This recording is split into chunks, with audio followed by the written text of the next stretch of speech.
अस्सलाम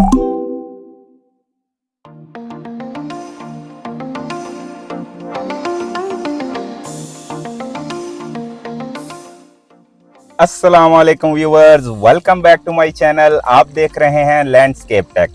तो व्यूवर्स, जैसा कि आपको मालूम है, मैं आपके लिए लैंडस्केप इरिगेशन सिस्टम और स्विमिंग पूल के बारे में इंफॉर्मेटिव वीडियो लेके आता रहता हूं। तो आज की जो वीडियो है वो भी एक खास टॉपिक के ऊपर है जो कि इरिगेशन सिस्टम के बारे में है। तो इस वीडियो में मैं आपको बताऊंगा कि इरिगेशन सिस्टम असल में होता क्या है। उसके अलावा आप जानेंगे कि इरिगेशन सिस्टम की कितनी इकसाम होती हैं और ये कैसे कैसे काम करता है। तो इसलिए मैं आपसे रिक्वेस्ट करता हूं कि वीडियो को एंड तक लाजमी देखिए और मेरे चैनल को सब्सक्राइब करें ताकि मेरी आने वाली वीडियो आपको मिलती रहें। तो चलिए वीडियो को शुरू करते हैं।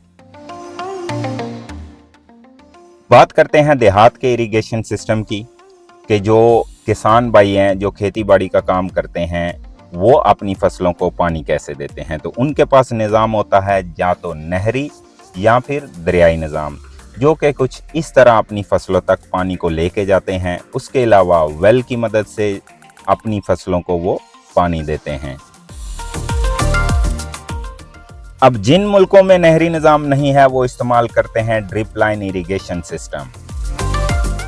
इन मुल्कों में पानी की कमी होने की वजह से ये लोग यही तरीका इस्तेमाल करते हैं। तो इससे फ़ायदा क्या होता है, इससे पानी कम से कम इस्तेमाल होता है और जो पानी इस्तेमाल होता है वो पूरा फ़ायदेमंद साबित होता है। उसके अलावा इसमें पानी की मिकदार एक जैसी रहती है, हर पौधे को एक ही मिकदार में पानी मिलता है। उसके बाद बारी आती है होम गार्डनिंग की। जिनको घर में पौधे लगाने का शौक है वो भी ये सिस्टम इस्तेमाल कर सकते हैं। उनके लिए भी फ़ायदेमंद है क्योंकि उनको भी डेली हाथ से पानी लगाने की ज़रूरत है। अब बात करता हूँ उस टेक्नोलॉजी की जिसकी मदद से ये सारा निज़ाम चलता है और वो है ऑटोमेटिक इरिगेशन सिस्टम। उसमें क्या क्या इस्तेमाल होगा यहाँ देखिए। सबसे पहले है एक कंट्रोलर। ये एक सिंपल कंट्रोलर है। इसमें आप 2, 4, 6, 8 सोलेनोइड वाल्व इंस्टॉल कर सकते हैं। उसके अलावा इसमें प्रोग्राम है ABC और इसमें आप 4 टाइम सेट कर सकते हैं। उसके अलावा इसका ये अपग्रेडेड मॉडल है जो कि बिल्कुल ऑनलाइन वाईफाई के साथ काम करता है और इसमें स्टेशन भी आपको 14 अवेलेबल हैं, बाकी सेटिंग सेम। उसके अलावा इसी सिस्टम में आपको इसके साथ वेंट इंस्टॉल करना पड़ता है जो कि इसके साइड पे आप पिक्चर में देख सकते हैं, इंसर्ट करना है। ये डिवाइस जो है वो थ्रू ब्लूटूथ और वाईफाई कंट्रोल होती है। तो आपने अपने मोबाइल की मदद से इसके साथ कनेक्ट होना है। इसकी एप्लीकेशन भी अवेलेबल है। यहाँ पे आप देख सकते हैं ब्लूटूथ वाईफाई जो है वो फास्टर और ईजियर है। उसके अलावा आप अपने मोबाइल में मैनुअली इसका एक रिमोट बना सकते हैं, जिस रिमोट की मदद से आप इसका टाइम सेट करेंगे। जो टाइम आप अपने मोबाइल में एप्लीकेशन में सेट करेंगे वही टाइम जो है वो थ्रू वाईफाई थ्रू नेटवर्क इस टाइमर के अंदर कॉपी पेस्ट हो जाएगा। ऐसा नहीं कि आप एप्लीकेशन में अलग टाइम और कंट्रोलर में अलग टाइम सेट करेंगे। उसके बाद बात करते हैं सोलेनोइड वाल्व की। तो इसको आसान लफ्ज़ों में मैं बता देता हूं कि जैसा कि आपके पास कोई क्लोज वाल्व है या फिर पानी की टूटी है जिसको आप हाथ से बंद करते हैं और हाथ से ही ऑन करते हैं, लेकिन ये उसके ऑपोजिट है। ये इलेक्ट्रिकल पावर की मदद से ऑन होता है और पावर की मदद से बंद हो जाता है।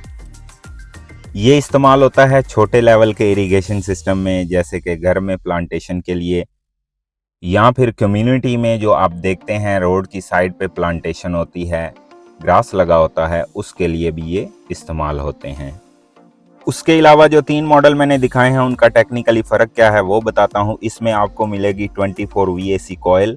उसके अलावा इसके साथ मिलेगा ब्लीड वाल, यानी कि हवा निकालने के लिए अगर इसमें एयर आती है तो इसको आप ओपन करके एयर रिलीज कर सकते हैं। नेक्स्ट मॉडल में आपको एक चीज एक्स्ट्रा मिलेगी, वो होगा फ्लो कंट्रोल। जी, तो इसी फ्लो कंट्रोल के वाल की मदद से आप इस सोलेनोइड वाल्व का प्रेशर कंट्रोल कर सकते हैं पानी का। अगर आपको प्रेशर ज्यादा करना है तो भी, अगर आपको प्रेशर कम रखना है तो इसी वाल की मदद से आप इसका वाटर का प्रेशर कंट्रोल कर सकते हैं। नेक्स्ट मॉडल का फंक्शन भी सेम है, सोलेनोइड कॉइल है, फ्लो कंट्रोल है और ब्लीड वाल्व भी मौजूद है। लेकिन अगर आप इसको ध्यान से देखेंगे तो इसमें फर्क क्या है, इसके जो कनेक्शन वाले पॉइंट हैं वो आपको मेल मिलेंगे। दूसरे जो दो मॉडल दिखाए हैं उनमें फीमेल कनेक्शन आते हैं, तो इसमें सिर्फ एक चीज चेंज है।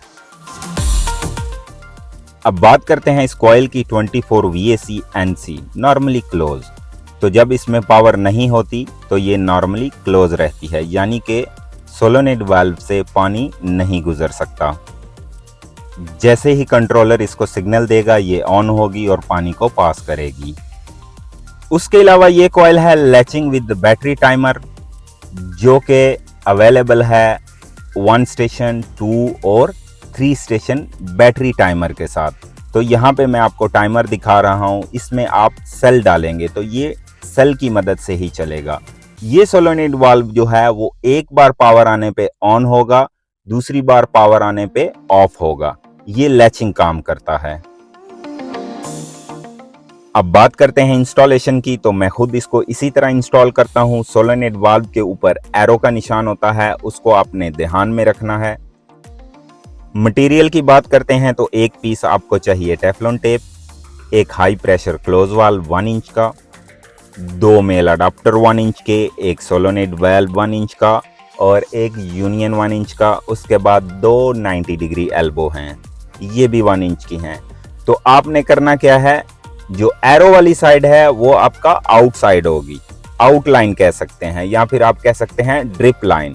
जो क्लोज वाल वाली साइड है वो आपकी मेन पाइपलाइन के साथ कनेक्ट होगी, वो वाली मेन पाइपलाइन जो कि पंप से आ रही है।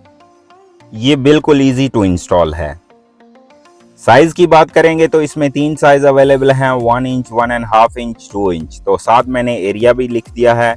1 inch 30 to 40 metre area cover करता है, 1.5 inch 40 to 60 metre area cover करता है, 2 इंच जो है वो 60 to 100 मीटर का एरिया कवर करता है। उसके अलावा आपने मेन लाइन देखनी है कि अगर आपके पास 1.5 इंच की मेन लाइन है तो आप 1 इंच का वाल इस्तेमाल करेंगे, अगर 2 इंच की मेन लाइन है तो 1.5 इंच का, और अगर 3 इंच की मेन लाइन है तो आप 2 इंच का जो है वाल इस्तेमाल कर सकते हैं। उसके साथ साथ आपका पंप भी मैटर करता है कि पंप आपके पास कितने साइज का है। अब बात करता हूं इसकी मेंटेनेंस की। कोई भी इलेक्ट्रोमैकेनिकल चीज है तो उसकी मेंटेनेंस जरूर आती है, उसमें ट्रबल शूटिंग जरूर आती है। तो अक्सर होता क्या है कि जब टाइमर ऑन होता है, अगर 4 सोलोनेट वाल लगे हैं, नंबर 1 को ऑन होना है और उसी के साथ नंबर 2 भी पानी जो है वो दे रहा है, तो उसमें क्या मसला हो सकता है वो भी मैं आपको डिटेल से बताऊंगा। यहाँ पे आप देखेंगे तो इसको बोलते हैं डायाग्राम। ये बना होता है रबर और पीवीसी का। इसके सेंटर में एक छोटी सी पिन भी होती है।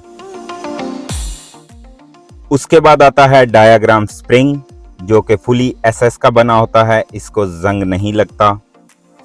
उसके बाद बारी आती है डायाग्राम सीट की। तो अब ये टोटल सिस्टम काम कैसे करता है 3D की मदद से मैं आपको दिखाता हूँ। 3D की मदद से आप देख सकते हैं इसके अंदर इतनी बड़ी कुछ चीज है नहीं, ठीक है। कभी कभी होता क्या है कि एरो की मदद से मैं आपको बता रहा हूं कि ये साइड से पानी आता है और इस साइड से पानी बाहर जाता है। तो यहाँ पे होता क्या है, कभी कभी पानी में छोटे छोटे कचरे के जर्रे आ जाते हैं जो कि आके सीधा इस डायाग्राम सीट के अंदर बैठ जाते हैं, जिसकी वजह से ये स्प्रिंग को फोर्स नहीं होने देता, छोटे छोटे होल बंद नहीं होते। उसी की मदद से जो है वो इससे पानी निकलना शुरू हो जाता है। तो इसके ऊपर आप देखेंगे 4 स्क्रू मिलेंगे। 4 स्क्रू को खोलेंगे, पार्ट नंबर 1 इसका निकलेगा, ऊपर डायाग्राम, फिर स्प्रिंग, स्प्रिंग के बाद डायाग्राम सीट। आप इसको तीनों को बाहर निकालेंगे तो ये अंदर से आपको बिल्कुल खाली नजर आएगा और उसमें आप कचरा भी देखेंगे। तो उस कचरे को आप बाहर निकालें, इसको पानी से वॉश करें, वॉश करके दोबारा लगा दें, ये ठीक हो जाएगा जी। तो दोस्तों ये थी मेरी छोटी सी कोशिश जिसके जरिए मैंने आपको इरिगेशन सिस्टम के बारे में बताया है, इसके कंट्रोलर के बारे में बताया है और सोलोनेट वाल्व के बारे में बताया है। उसको फिक्स कैसे करना है, उसकी ट्रबल शूटिंग आएगी तो उसको कैसे फिक्स करना है। उसके अलावा मैंने आपको इसके कंट्रोलर दिखाए हैं। अगर उसके टाइमर को सेट करने का तरीका आपको पता नहीं है तो उसके लिए आप मेरी दूसरी वीडियो भी देख सकते हैं जिसमें मैंने टाइमर सेट करने का तरीका बिल्कुल क्लियरली मेंशन किया है। उसमें स्टेप बाय स्टेप मैंने टाइमर की सेटिंग के बारे में भी आपको बताया है। दोस्तों इस वीडियो के बारे में अपनी फीडबैक जरूर दीजिएगा, कमेंट में बताइएगा कि आपको ये वीडियो कैसी लगी। उसके अलावा अगर आपको कोई लैंडस्केप इरिगेशन स्विमिंग पूल के बारे में कोई भी टेक्निकल वीडियो चाहिए हो तो आप कमेंट करके जरूर बता सकते हैं।